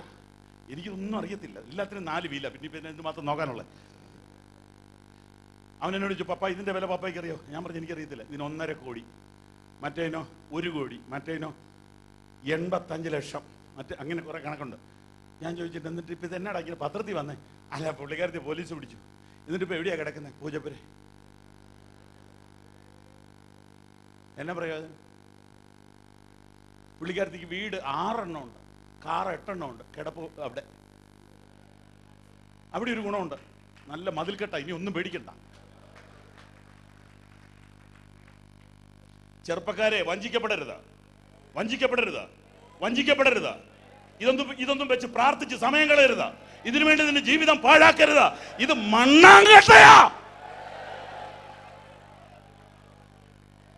ഈ ചെറുപ്പക്കാരുടെ ഇടയിലെ ഡയലോഗാ. ഒരുത്തനോട് പറയാ, ഞാൻ ഇന്ന് ഉച്ചയ്ക്ക് ഉണ്ട ഊണ് 650 രൂപയുടെയാന്ന്. മറ്റവന് തിരിച്ചടിക്കാനൊന്നുമില്ല, അവന് 25 രൂപയുടെ ഉണ്ടത്. അവൻ പറഞ്ഞു, ഞാൻ 25 ഉണ്ടത്, പിന്നെ എനിക്കൊരു ആശ്വാസമുണ്ട്, 3 മണിക്കൂർ കഴിയുമ്പോൾ രണ്ടും ഒരുപോലെ ആവുമെന്ന് പറഞ്ഞു.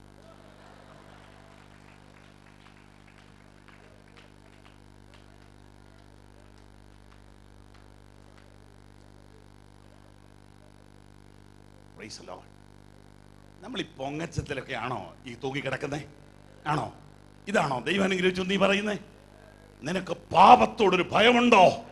ഉണ്ടോ? ഉണ്ടെങ്കിൽ ദൈവം നിന്നെ തൊട്ടെന്ന് ഞാൻ പറയാം. നിനക്ക് ദ്രവ്യാഗ്രഹത്തെ കാണും ഒരു വിറയുണ്ടോ എങ്കിൽ ദൈവം നിന്നെ തൊട്ടെന്ന് ഞാൻ പറയാം. നിനക്ക് നഷ്ടപ്പെടുന്ന ആത്മാക്കളെ കുറിച്ച് ഒരു വേദനയുണ്ടോ ഉണ്ടെങ്കിൽ ദൈവം നിന്നെ തൊട്ടെന്ന് ഞാൻ പറയാം.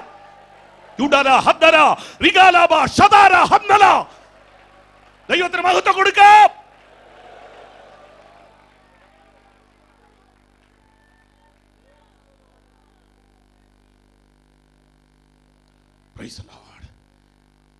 രണ്ടാമത്തെ ഉദാഹരണം, ഈ 3-4 വീടൊക്കെ ക്ലീൻ ചെയ്യുന്ന ഒരു സ്ത്രീ. അവരിങ്ങനെ പോയി സൂചിയുടെ യോഗത്തിന് പോയി മിനിറ്റ് വെച്ച് വീടുകൾ ക്ലീൻ ചെയ്യും. മാനസാന്തരം കഴിഞ്ഞ് വന്നിട്ടേ 5 വീട് ക്ലീൻ ചെയ്യുന്ന ആള് അന്ന് 1 വീട് ക്ലീൻ ചെയ്തു. അടിച്ചു തൂത്തെല്ലാം വിടണ്ടേ? വീട്ടുകാർ വന്ന് വഴക്കുണ്ടാക്കി, നീ എത്ര പെട്ടെന്ന് ഇതെല്ലാം ക്ലീൻ ചെയ്തുകൊണ്ടിരുന്ന? ഇതെന്നാ? ഞാൻ സൂചിയുടെ പോയാൽ പഴയതിനേക്കാൾ വേഗത്തിലല്ലേ? പറ്റുകയല്ല. എനിക്കിപ്പോൾ ഈ മൂലയെല്ലാം തുടയ്ക്കണം, കട്ടിലിൻ്റെ അടിയെല്ലാം തുടയ്ക്കണം. ഇല്ലേ, എനിക്ക് മനസമാധാനം ഇല്ല. നിങ്ങളെ കാണിക്കാനല്ല, എൻ്റെ കർത്താവിനെ കാണിക്കാനാണ് ഞാനിത് ചെയ്യുന്നത്. പുതിയ സൃഷ്ടി.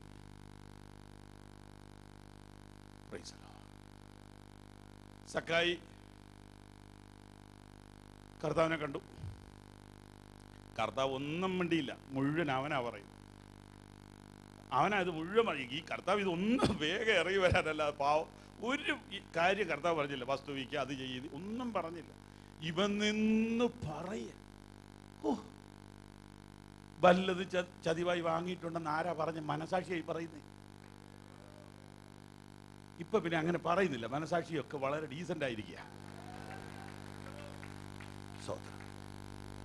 അർഹതപ്പെടാത്ത വല്ല പൈസ അക്കൗണ്ടിലുണ്ടെങ്കിൽ അതിനെക്കുറിച്ചൊരു അനുതാപം ഉണ്ടായെങ്കിൽ വിശുദ്ധിയുടെ ഒരു ചെറിയ കാറ്റടിച്ചിട്ടുണ്ടെന്ന് പറയാം, ഒരു വീണ്ടും ജനനം ഉണ്ടായിട്ടുണ്ടെന്ന് പറയാം. ഇല്ലെങ്കിൽ ഇതൊന്നും അംഗീകരിക്കാൻ ഒക്കുകയില്ല. Praise the Lord. വചനത്തിൽ നിന്ന് വായിക്കാം. പുതു സൃഷ്ടിയാകുക എന്ന് പറഞ്ഞാൽ എന്താണ്? യെശയ്യാ പ്രവചനം 11:5-6.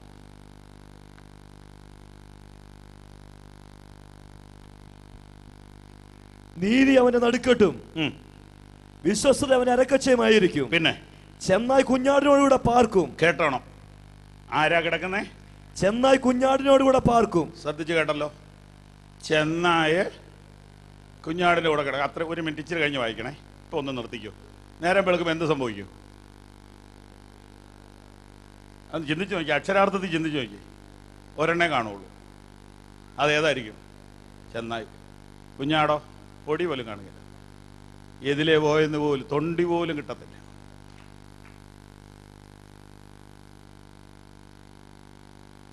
പക്ഷെ കർത്താവ് പറഞ്ഞ് കിടക്കുന്നു. ചെന്നായ കുഞ്ഞാടിന്റെ വയറ്റിൽ കിടക്കുന്ന, കുഞ്ഞാട് ചെന്നായുടെ വയറ്റിൽ കിടക്കുന്നല്ല, അല്ലല്ല, രണ്ടുപേരുടെ വർത്താനം പറഞ്ഞ് കിടക്കുന്നു.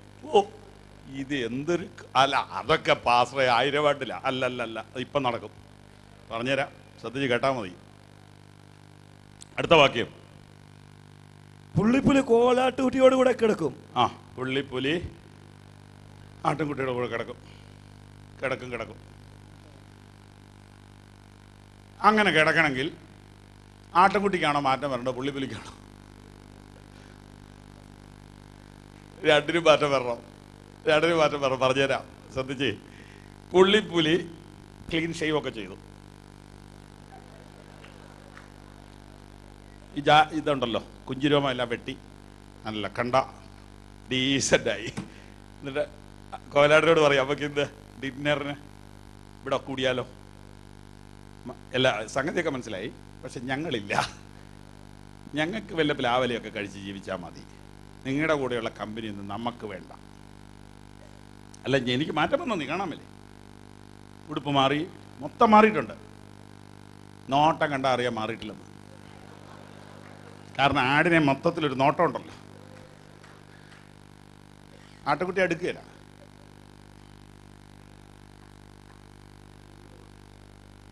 പക്ഷെ പുസ്തകത്തിൽ എഴുതിയിരിക്കുന്നത് അതൊക്കെ നമ്മൾ വലിയ 1000 ആണ്ടിലേക്ക് വിട്ടിരിക്കുക. കാരണം നമ്മളെ ബാധിക്കുകയല്ല. അതിനാ ഈ 11:1 മുതൽ വായിക്കുമ്പോഴേ കർത്താവ് ഒരുവനിൽ ഭരണം നടത്തുമ്പോഴാണ് ഇതൊക്കെ നടക്കുന്നത്. കർത്താവ് ഭരിക്കുന്നിടത്ത് എന്ത് നടക്കും? ആ ചെന്നായും കുഞ്ഞാടും ഒരുമിച്ച് കിടക്കും, പുള്ളിപ്പൊലിയും കോലാട്ടുകുട്ടിയും ഒരുമിച്ച് കിടക്കും. എങ്കിലും ഒരു ചോദ്യം, കർത്താവ് ഇവിടെ ഭരിക്കുന്നുണ്ടോ? ഉണ്ടോ? നിന്റെ ഉള്ളിൽ യേശു ഭരിക്കുന്നുണ്ടോ? നിന്റെ വീട്ടിൽ യേശു ഭരണം നടത്തുന്നുണ്ടോ? നിന്റെ സഭയിൽ യേശു ആണോ ഭരിക്കുന്നത്? അവിടെ ആത്മാവിന്റെ കാര്യം പറയുന്നുണ്ട്. പരിശുദ്ധാത്മാവിനെ കുറിച്ച് മോളി പറയുന്നുണ്ട്. 1 മുതൽ 5 വരെ വായിക്കണം. പരിശുദ്ധാത്മാവാണോ വ്യാപരിക്കുന്നത്? എങ്കിൽ ചെന്നായുടെ സ്വഭാവം മാറും. ചെന്നായുടെ സ്വഭാവം മാറും. ചെന്നായുടെ സ്വഭാവം മാറുന്നത് കുഞ്ഞാടിന് പിടികിട്ടും. പിടികിട്ടുമ്പം കുഞ്ഞാട് ചെന്നിട്ട് പ്രൈസ് ലോർഡ് പറയും. ഇതാ ഇതിന്റെ കളി. അല്ലാതെ ചെന്നായി ഷേവ് ചെയ്താലൊന്നും കാര്യം നടക്കുകയില്ല. സ്വതന്ത്രം. അപ്പൊ ഈ ചെന്നായിക്ക് എവിടെയാ മാറ്റം വന്നത്? ചെന്നായിക്ക് മാറ്റം വന്നത് ഈ നഖം ചെറുതായിട്ടൊന്ന് വെട്ടി. അത് വെട്ടിയ 3-ാം പക്കം വീണ്ടും വരുമെന്നേ. പിന്നെ എവിടെയാ സാറേ ഈ ചെന്നായിക്ക് മാറ്റം എന്ന് പറയാം? ചെന്നായിക്ക് മാറ്റം വന്ന സ്ഥലം പറയാൻ എനിക്ക് അതിൻ്റെ പേരൊന്നും അറിയത്തില്ല. അതിന് ആ വിഷയത്തിൽ ബയോളജിയൊക്കെ പഠിച്ചിട്ടുള്ളവർ ചോദിക്കണം. ഇതിൻ്റെ ഈ ടേസ്റ്റൊക്കെ എവിടെയാണ് ഇരിക്കുന്നത്? ടേസ്റ്റ് അവിടെയാണ് ചേഞ്ച് വന്നത്. ഇപ്പം ഈ ചെന്നാ പറയുന്നത് എന്നാണെന്നറിയോ? എനിക്ക് മട്ടൻ ഇഷ്ടമല്ല. പിന്നെ എന്നാ ഇഷ്ടം? മുരിങ്ങക്ക, പാവയ്ക്ക, പാളയംകോടൻ പഴം, ഇതൊക്കെ ഇപ്പം ഇഷ്ടം.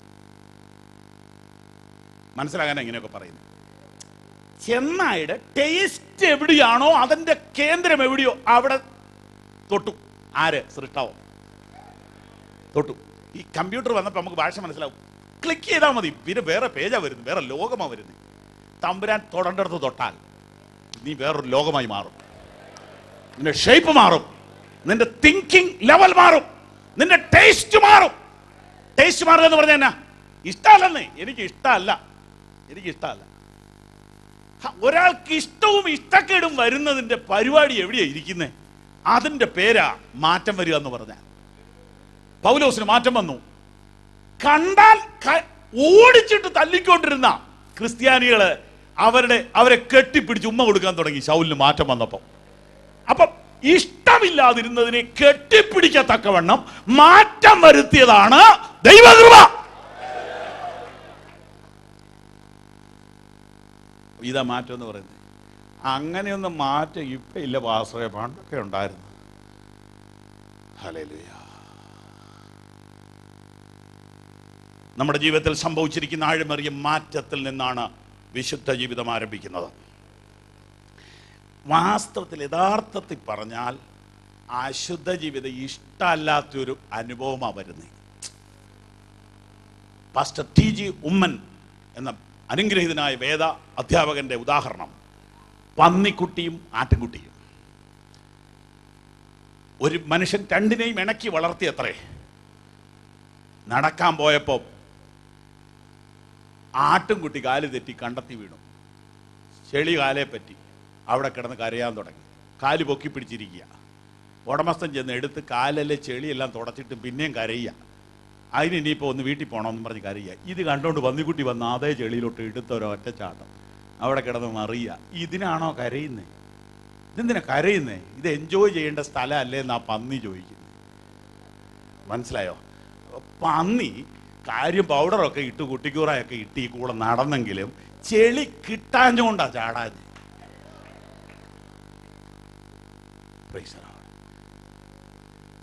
ചെളി കിട്ടാഞ്ഞോണ്ടാ ചാടാഞ്ഞ്. അങ്ങനെ ആളുകളുണ്ട്. അവസരം ഇല്ലാത്തത് കൊണ്ട് വിശുദ്ധി നിൽക്കുന്നവരുണ്ട്. അവസരം കിട്ടുമ്പോഴാണ് അറിയുന്നത് അകത്ത് മാറ്റം വന്ന എത്ര പേരുണ്ടെന്ന്. അവസരം കിട്ടുമ്പോഴാണ് അറിയുന്നത് അകത്ത് മാറ്റം വന്ന എത്ര പേരുണ്ടെന്ന്. അതെല്ലാം വിവരിക്കണമെങ്കിൽ മുമ്പോട്ട് പോകണം. ഞാൻ ആ ഭാഗത്തുനിന്ന് പോകാൻ ആഗ്രഹിക്കുക. ഈ മാറ്റത്തിൽ നിന്നാണ് വിശുദ്ധ ജീവിതം ആരംഭിക്കുന്നത്. അല്ലാതെ കുറച്ച് വേദാന്തം ഒന്നും പഠിച്ചിട്ടൊന്നുമില്ല. അത് ചെയ്യരുത്, ഇത് ചെയ്യരുത്, അത് കഴിക്കാം, ഇത് കഴിക്കാം, ഇങ്ങനെയൊന്നൊരു ചോദ്യം പോലുമില്ല. മാറ്റം വന്നവർക്ക് മാറ്റം വന്നാൽ അറിയാം എനിക്ക് എന്താകാം, എനിക്ക് എന്താകത്തില്ല, എനിക്ക് എന്തൊക്കെ പറയാം, എവിടം വരെ പറയാം, എങ്ങനെയൊക്കെ പ്രതികരിക്കാം, എന്തൊക്കെ ചെയ്യാമെന്ന് എനിക്ക് എൻ്റെ അകത്ത് പ്രമാണം എഴുതി തന്നിരിക്കുക. അതിനപ്പുറത്തേക്ക് കടക്കാൻ എനിക്ക് കഴിയത്തില്ല. ഒരു കൊച്ചു വാക്ക് കടത്തി പറഞ്ഞാൽ പിന്നെ മനസമാധാനം നഷ്ടപ്പെട്ടു. ഒരാളെ വേദനിപ്പിച്ചു പോയെങ്കിൽ പിന്നെ വിഷമമാ. ഈ വിഷമം എന്താണെന്നറിയാവോ? മാറ്റം വന്നതുകൊണ്ടാ. കരങ്ങൾ ഉയർത്തി ദൈവത്തിന് മഹത്വം കൊടുക്കാമോ?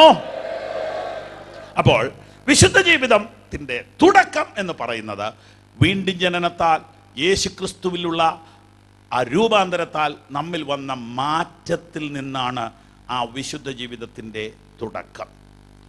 പൂച്ചക്കുഞ്ഞിന് വെള്ളത്തിൽ വീണാൽ എന്ത് സംഭവിക്കും?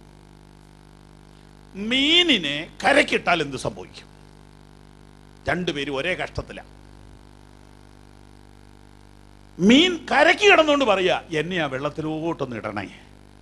പൂച്ചക്കുഞ്ഞ് വെള്ളത്തിൽ കിടന്നുകൊണ്ട് പറയാ എന്നെയാ കരക്കോട്ടൊന്ന് കയറ്റണേ. രണ്ടുപേരും കരയ്യ. അപ്പൊ പ്രശ്നം എന്നാ? പൂച്ചയ്ക്ക് പറ്റിയ സ്ഥലമല്ല വെള്ളം, മീനിന് പറ്റിയ സ്ഥലമല്ല കര. എന്നാൽ ഇത് കണ്ടോണ്ടൊരു തവള വന്നു. ഇതൊന്നും അങ്ങനെ കരയേണ്ട കാര്യമൊന്നുമല്ല. കരയ്ക്ക് നിൽക്കാം, വെള്ളത്തിൽ നിൽക്കാം. ഇങ്ങനെയൊക്കെയുള്ള നല്ല സാമർഥ്യമുള്ള ആളുകൾ ഉണ്ട്. എവിടെ നിൽക്കും? ആത്മീയത്തിൽ നമ്പർ 1 തുള്ളിച്ചാടി പന്തലിന്റെ മുകളിൽ വരെ ചെന്ന് മുട്ടും. കുഴപ്പത്തിന്റെ അടുത്ത് വരുമ്പോൾ അതിനപ്പുറത്തും കാണും.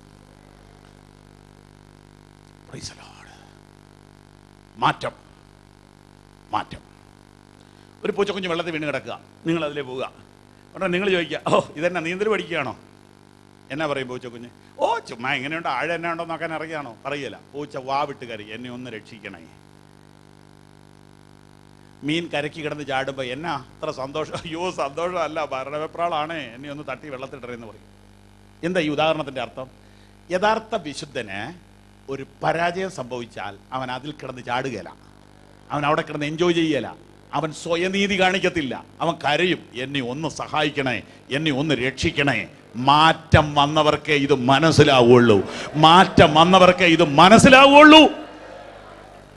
സ്തോത്രം. 2, വിശുദ്ധി എന്ന് പറഞ്ഞാൽ എന്താണ്? വിശുദ്ധ ജീവിതം എന്താണ്? വായിക്കാൻ സമയം ഇനി എടുക്കുന്നില്ല. റോമർ 8:37. നാമോ നമ്മെ സ്നേഹിച്ചവൻ മുഖാന്തരം ഇതിലൊക്കെയും പൂർണ്ണ ജയം പ്രാപിക്കുന്നു. സ്നേഹത്തിന് ഭയങ്കര പവറാ. ഉദാഹരണം കൊണ്ട് ഇതൊക്കെ തെളിയിക്കാൻ പറ്റുള്ളൂ. ഒരമ്മ, ഒരു സ്ത്രീ അവരുടെ കുഞ്ഞിനെ, 8 മാസം പ്രായമുള്ള കുഞ്ഞിനെ എടുത്തോണ്ട് വരിക.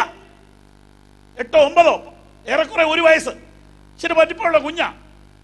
അമ്മ ഇങ്ങനെ കതച്ച് വേർത്തൊഴുകിയാണ്. കുറച്ച് ദൂരമുണ്ട്, നടന്ന് ഒരു മീറ്റിംഗ് സ്ഥലത്തേക്ക് വന്ന് കയറി. അപ്പൊ കണ്ടുകൊണ്ട് നിൽക്കുന്ന ഒരു സ്ത്രീക്ക് അവരുടെ ക്ഷീണം കണ്ടുകൊണ്ട് കൊച്ചിനെ മേടിച്ചു.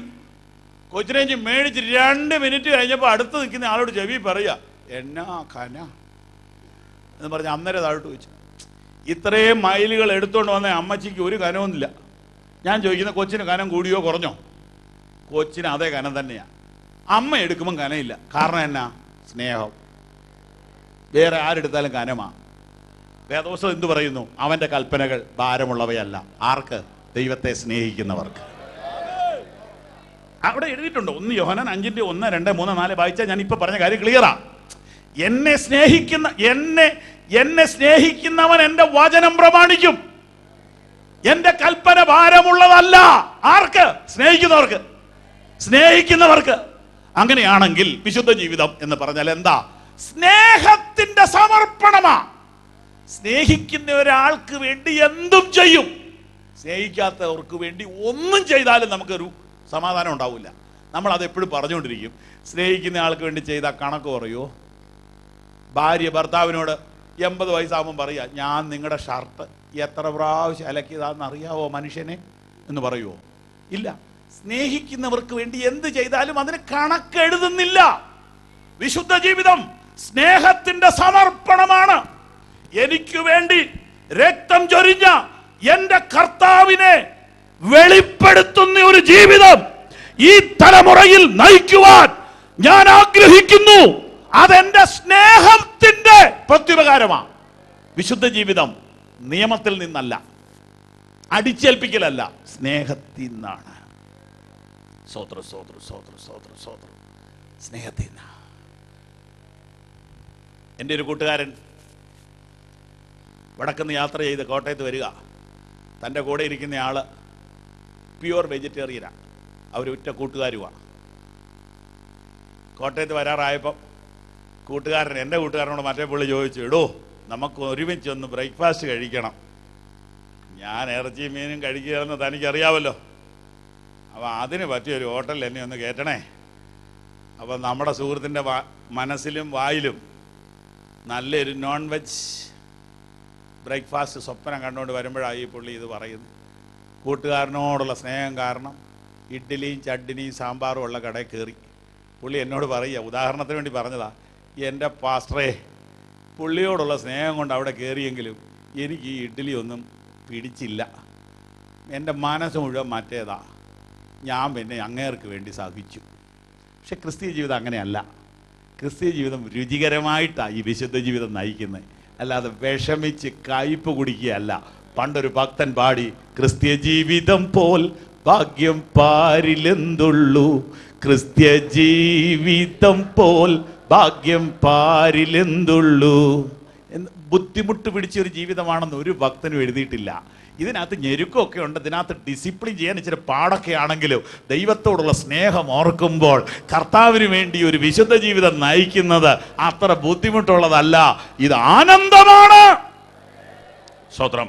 മൂന്നാമത്തെ കാര്യം, വിശുദ്ധ ജീവിതം ദൈവത്തെക്കുറിച്ചുള്ള ബോധ്യമാണ്. ദൈവത്തെക്കുറിച്ചുള്ള ബോധ്യമാണ് എന്ന് പറഞ്ഞാൽ, ഉദാഹരണത്തിന് ദാനിയേലിനെ എടുക്കണം.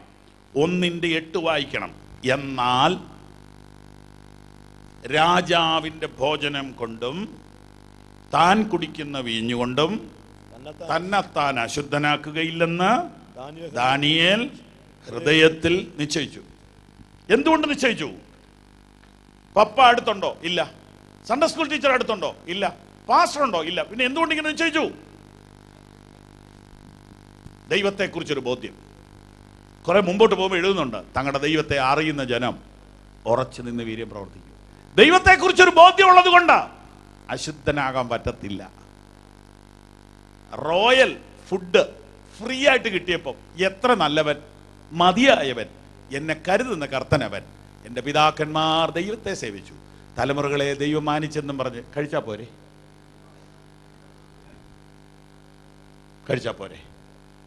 ഒരിടത്തും കിട്ടാത്ത സാധനം, 7 സ്റ്റാറിൽ കിട്ടാത്ത സാധനം അവിടെ കൊടുക്കുന്നത്. രുചിക്ക് മുമ്പിൽ വീഴാതെ വിശുദ്ധിക്ക് വേണ്ടി ഏൽപ്പിച്ചു കൊടുത്തു. സ്തോത്രം. എന്താ കാര്യം? അകത്ത് ദൈവത്തെക്കുറിച്ചൊരു ബോധ്യമുണ്ട്. ഒരു ഉദാഹരണം കൂടെ തരാം. ഉൽപ്പത്തി 39 മുതൽ വായിക്കുമ്പോൾ നിങ്ങൾക്ക് അതിൻ്റെ വിശദീകരണം കിട്ടും.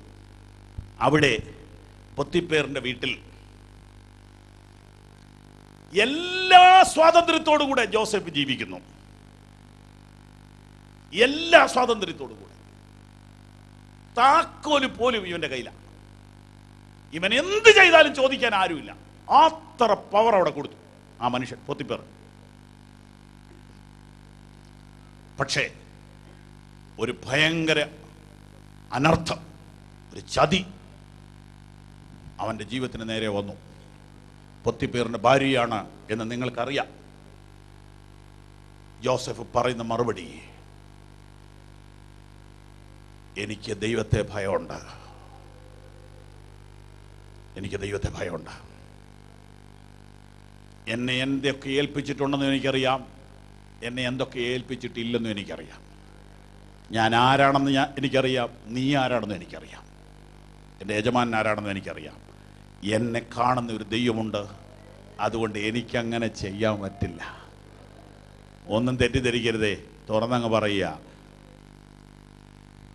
ഇങ്ങനെ ഒരു ചാൻസിന് വേണ്ടി പ്രാർത്ഥിക്കുകയാണോ, ഇങ്ങനെ ഒരു അവസ്ഥയിൽ നിന്ന് രക്ഷപ്പെടാൻ പ്രാർത്ഥിക്കുകയാണോ? സ്വയം ചിന്തിച്ചാൽ മതി. പ്രാർത്ഥിച്ച് ഏതിനു വേണ്ടി നീ പ്രാർത്ഥിക്കുന്നു? സ്തോത്രം.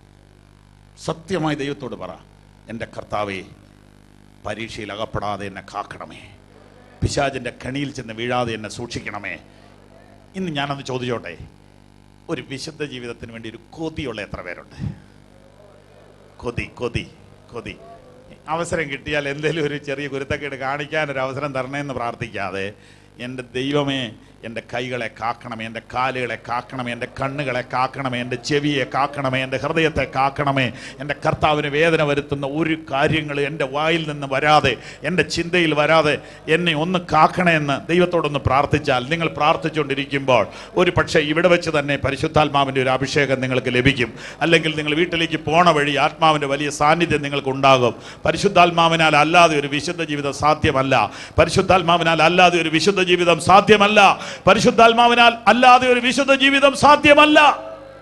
കർത്താവിനോട് അവിടെ ഇരുന്ന് ഒന്ന് പ്രാർത്ഥിച്ച് ഹല്ലേലൂയ, ഹല്ലേലൂയ, ഹല്ലേലൂയ. എനിക്കൊരു വിശുദ്ധ ജീവിതത്തിന് വേണ്ടി കൊതിയുണ്ടെന്ന് കർത്താവിനോട് പറ. പ്രിയപ്പെട്ടവരെ, ആരെന്ത് ദുരുപദേശം പറഞ്ഞാലും വീണ്ടും ജനിച്ചവന് അങ്ങനെയൊന്നും പോകാൻ പറ്റുകയില്ല. ദൈവത്തിൽ നിന്ന് ജനിച്ചവൻ പാപം ചെയ്യുന്നില്ല, അവൻ തന്നെത്താൻ സൂക്ഷിക്കുന്നു. ദൈവത്തിൻ്റെ വചനമായ വിത്തവനിൽ വസിക്കുന്നതിനാൽ അവന് പാപം ചെയ്യാൻ കഴിയത്തില്ല. പ്രിയപ്പെട്ടവരെ, കുറെ ആള് കൂടുന്നതെല്ലാം ദൈവസഭയാണെന്ന് തെറ്റിദ്ധരിക്കരുത്. വചനത്താൽ ജീവിതത്തിൽ മാറ്റം വന്നവരാണ് യഥാർത്ഥത്തിൽ വിശുദ്ധന്മാർ. എല്ലാ കണ്ണുകളും അടച്ചേ, കർത്താവിനോടൊന്ന് പ്രാർത്ഥിച്ചേ. സത്യമായും എനിക്ക് ഒരു ചേഞ്ച് വേണം, എനിക്കൊരു ചേഞ്ച് വേണം. നമ്മൾ കുറെ നേരം കൈയടിച്ചതൊന്നും മാത്രമൊന്നും ആയില്ല. എനിക്കൊരു വിശുദ്ധ ജീവിതത്തിനുള്ള ആഗ്രഹമുണ്ട്. ജോസഫിനെ പോലെ, ദാനിയേലിനെ പോലെ ഞാൻ എന്നെ സമർപ്പിക്കുന്നു എന്ന് എത്ര പേര് പറയും? അങ്ങനെയുള്ളവരൊന്ന് കൈ ഉയർത്തി പിടിച്ചേ. വിശുദ്ധ ജീവിതത്തിന് വേണ്ടി കർത്താവിൻ്റെ വചനമനുസരിച്ച് ജീവിക്കാൻ കൊതിയുള്ള ആളുകൾ മാത്രം കൈ ഉയർത്തി പിടിച്ചേ. ശക്തിയോടെ കൈ ഉയർത്തി പിടിച്ചോ. ഹല്ലേലൂയ. കൈയോടെ പിടിച്ചോ. ഞാൻ പ്രാർത്ഥിക്കാൻ പോവുക.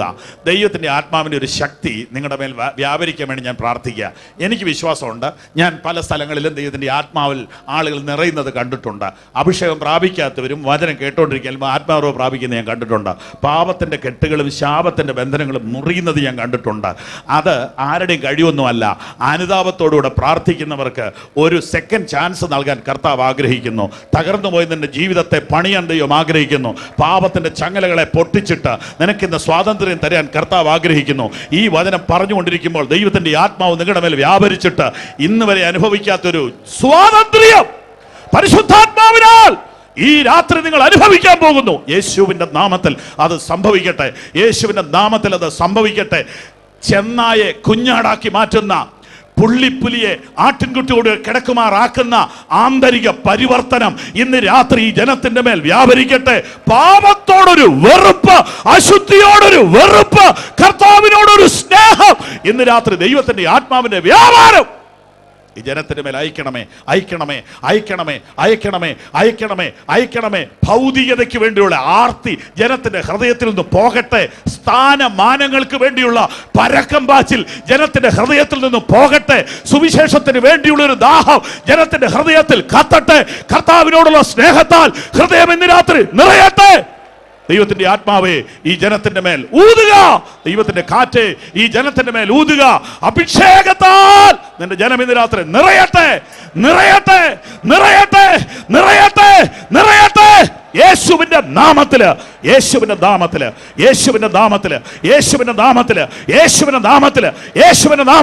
ഇവിടുത്തെ യൗവനക്കാർക്ക് വേണ്ടി ഞാൻ പ്രാർത്ഥിക്കുന്നു. പാപത്തെ വെറുക്കുവാനുള്ള ഒരു പുതുജീവന്റെ വ്യാപാരം ഈ രാത്രി പന്തലിൽ വ്യാപരിക്കുന്നു.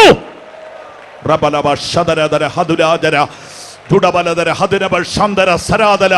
പ്രാർത്ഥനയ്ക്കായൊരു ഭാരം, ആരാധനയ്ക്കായൊരു ഭാരം, വചനത്തിനായൊരു ദാഹം, അഭിഷേകത്തിനായൊരു ദാഹം, വിശുദ്ധിക്കായൊരു ദാഹം. Oh glory, glory.